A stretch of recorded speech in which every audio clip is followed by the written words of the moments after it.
नमस्कार बच्चों, स्वागत है आप सभी का आपके अपने YouTube channel current affairs in 10 में। और कैसे हैं गाइज आप लोग। चलिए आज हम बात करेंगे करंट अफेयर के बहुत ही इंपॉर्टेंट क्वेश्चंस के ऊपर।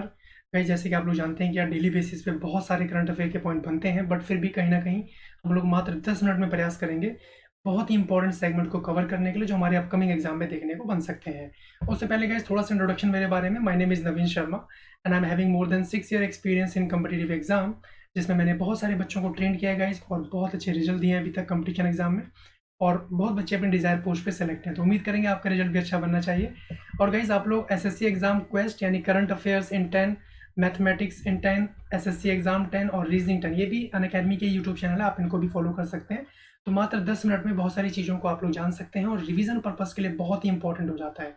ठीक है, तो आप लोग अनअकैडमी प्लेटफॉर्म पे जुड़े, आप सब्सक्रिप्शन वगैरह ले सकते हैं। इसमें आपको बेनिफिट वगैरह क्या मिलेगा वो मैं आपको बता देता हूँ गाइस। आपको डेली लाइव क्लासेस मिलती हैं, है ना, कोई भी रिकॉर्डेड क्लास नहीं होती है गाइस। और आपको स्ट्रक्चर्ड कोर्सेज मिलता है, यानी जो भी आप लोग गोल सेलेक्ट करेंगे अपना, उसका जो कोर्स जो सिलेबस रहेगा उसको टारगेट करते हुए क्लासेस आपको मिलती हैं। और साथ में live test and quizzes available हैं। और सबसे बड़ा बेनिफिट गाइस कि अनलिमिटेड एक्सेस मिलता है, यानी कोई लाइव सेशन अगर आप लोग नहीं देख पाए हैं तो आप लोग उसको बाद में भी देख सकते हैं। कई बच्चे होते हैं कि जॉब वगैरह में रहते हैं या कहीं टाइम नहीं बन पाया, नहीं देख पाए लाइव सेशन, कोई बात नहीं, बाद में देख लेंगे उसको, है ना। देखिए, और उसके लिए आपको करना क्या है गाइस, आप लोग अनअकैडमी लर्निंग ऐप अपने फ़ोन में इंस्टॉल कर लीजिए, अपना गोल सेलेक्ट कर लीजिएगा जो भी आपके कंपटीशन एग्जाम का गोल है, और यहाँ से आप लोग सब्सक्रिप्शन ले सकते हैं। इसमें आपको upcoming courses, test series, topic wise classes, सबके बारे में आपको यहाँ जानकारी मिलती रहेगी। और साथ में टेलीग्राम ग्रुप आप लोग ज्वाइन कर लें। टेलीग्राम ऐप इंस्टॉल करने के बाद ये करंट अफेयर्स इन 10 नाम से सर्च कर लीजिएगा, आप हमारे ग्रुप के साथ ज्वाइन हो जाएंगे। तो जितनी भी अपकमिंग वीडियोस हैं, लेटेस्ट अपडेट हैं, सबके बारे में आपको जानकारी यहाँ पे भी मिलती रहेगी। साथ में एसएससी एग्जाम सब्सक्रिप्शन की अगर बात करेंगे गाइस, तो आप लोग देख पा रहे होंगे 1 month, 3 month, 6 month, 12 month and 24 month तक के प्राइस यहाँ पे मेंशन है। 7200, 6000, 4800। आप मेरा ये रेफरल कोड यूज़ कर लीजिएगा, लाइव एन के। ठीक है, इसमें आप लोगों को 10% डिस्काउंट मिल जाएगा, इंस्टेंट डिस्काउंट। तो ये आपका प्राइस हो जाएगा 6480। तो कोड क्या है इस लाइव एन के, जब सब्सक्रिप्शन ले रहे होंगे तो रेफरल कोड एंटर करेंगे तो 10% का डिस्काउंट आपको आ जाएगा। ठीक है, उसी तरीके से 12 मंथ का 5400। I would suggest you being educator guys कि आप लोग 24 मंथ तक के ले लें। कहीं ना कहीं कंपटीशन एग्जाम की तैयारी में समय लगता है, और समय दीजिए आप लोग। और एसएससी एग्जाम की प्रिपरेशन के साथ में आप लोग कई सारे एग्जाम टारगेट कर सकते हैं। सीजीएल, सीपीओएसआई, सीएचएसएल, एमटीएस और एसएससी के जो भी तमाम एग्जाम है सारे आप लोग कंडक्ट कर पाएंगे, सारे आप लोग मतलब उसको प्रिपेयर कर सकते हैं। चलिए गाइस, पहला क्वेश्चन देखते हैं यहाँ पे आपके सामने। अंतर्राष्ट्रीय जैव विविधता दिवस निम्न में से किस दिन मनाया जाता है? International biodiversity day is observe on which of the following day? 10 जनवरी, 15 मार्च, 19 अप्रैल और 22 मई। देखिए 22 मई को ये सेलिब्रेट होता है गाइस। जैव विविधता दिवस को 22 प्राकृतिक एवं पर्यावरण संतुलन बनाए रखने के लिए जैव विविधता का महत्व देखते हुए अंतर्राष्ट्रीय दिवस के रूप में मनाया जाता है। यहाँ पे एक इंपॉर्टेंट पॉइंट आप लोग ध्यान रखेंगे। देखिए क्या है, मार्च, अप्रैल, है ना, और मई। तो 22 मई को तो आपका जैव विविधता दिवस हो गया, बायोडाइवर्सिटी डे, है ना। 22 मार्च को मनाया जाता है जल दिवस, और 22 अप्रैल को पृथ्वी दिवस।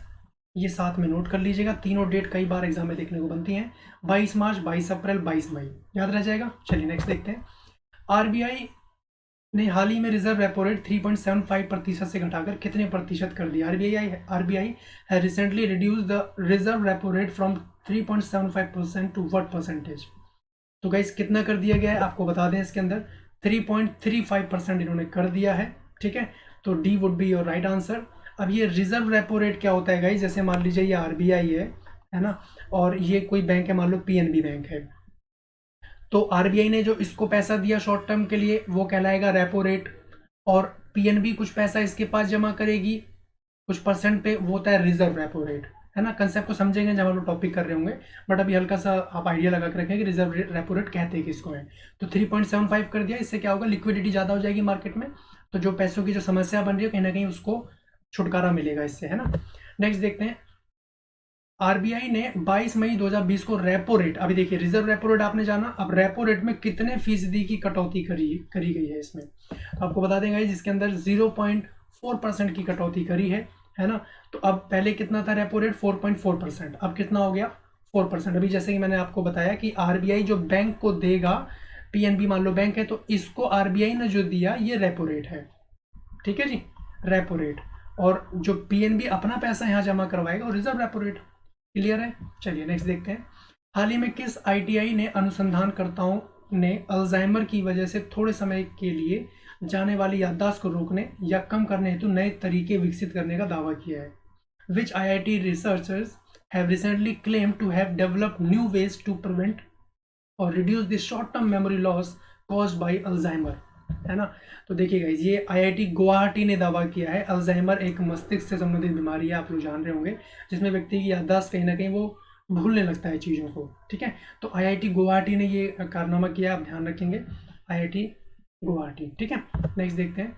पश्चिम बंगाल सरकार ने राज्यों में अम्फान तूफान, जो साइक्लोन भी आया, के बाद पुनर्निर्माण कार्य के लिए कितने हजार करोड़ रुपए का कोष गठित किया है?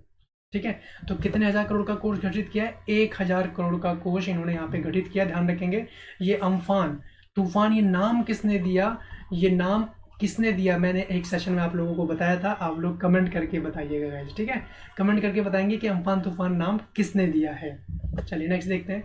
किस राज्य सरकार ने प्रत्येक वर्ष मानसून के बाद आने वाले स्वाइन फ्लू या मौसमी इन्फ्लुएंजा H1N1 का मुकाबला करने के लिए राज्यव्यापी टीकाकरण कार्यक्रम शुरू किया है? तो कोई डाउट नहीं होना चाहिए गाइस, हरियाणा राज्य ने काम किया है, ठीक है। कोरोना वायरस के मामले दैनिक आधार पर लगातार बढ़ते ही जा रहे हैं, वहीं मानसून के स्वाइन फ्लू जो H1N1, जो इसको कई बार पूछ लिया जाता है कि H1N1 किसका प्रतीक है, तो स्वाइन फ्लू, है ना, की संभावना ने हरियाणा सरकार के समक्ष एक बड़ी चुनौती उत्पन्न कर दी है। तो उसके चलते इन्होंने यहाँ पे एक टीकाकरण शुरू करा है H1N1 स्वाइन फ्लू को लेके, ठीक है।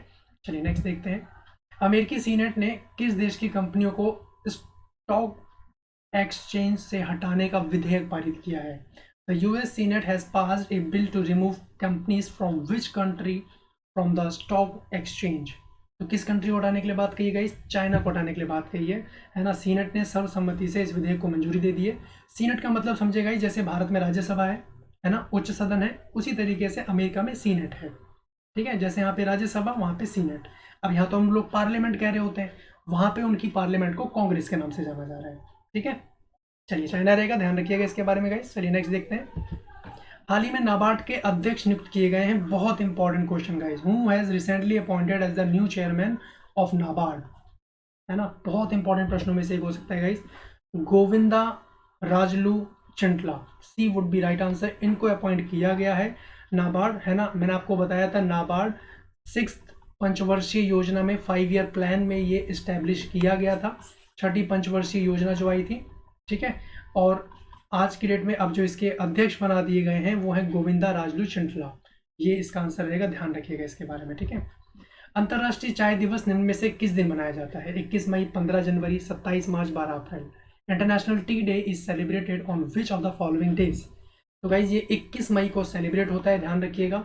संयुक्त राष्ट्र ने अर्थव्यवस्था और लोगों के जीवन में चाय के महत्व को देखते हुए 21 मई को अंतर्राष्ट्रीय चाय दिवस घोषित किया है, आप लोग ध्यान रखेंगे। दरअसल भारत, श्रीलंका, नेपाल और वियतनाम, इंडोनेशिया, बांग्लादेश, केन्या, ये सारे देश हैं।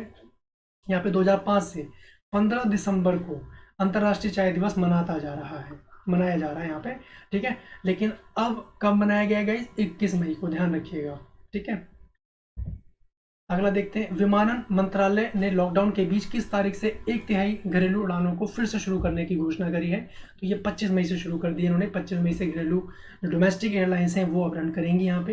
तो मंत्रालय ने कहा है कि हवाई किराए की न्यूनतम और अधिकतम सीमा निर्धारित करेगा और उसके साथ में कोविड-19 की महामारी के दौर में इनका पालन करना अनिवार्य होगा। और ये भी बोला है कि 25 मई को लगभग इसको शुरू कर दिया जाएगा। तो 25 मई वुड बी राइट आंसर, ठीक है। चलिए ठीक है गाइज, आज के सेशन में इतना। Thank you so much for your time. आप लोग चैनल को सब्सक्राइब जरूर कर लीजिएगा और सब्सक्रिप्शन लेते समय मेरा ये रेफरल कोड यूज़ करना नहीं भूलिएगा, जिसमें आपको 10% डिस्काउंट मिल जाता है। और साथ में बेल आइकन ओके कर लीजिएगा ताकि जो भी क्लासेस हम लोग लें उसका नोटिफिकेशन आप लोगों को मिलता रहे, ठीक है।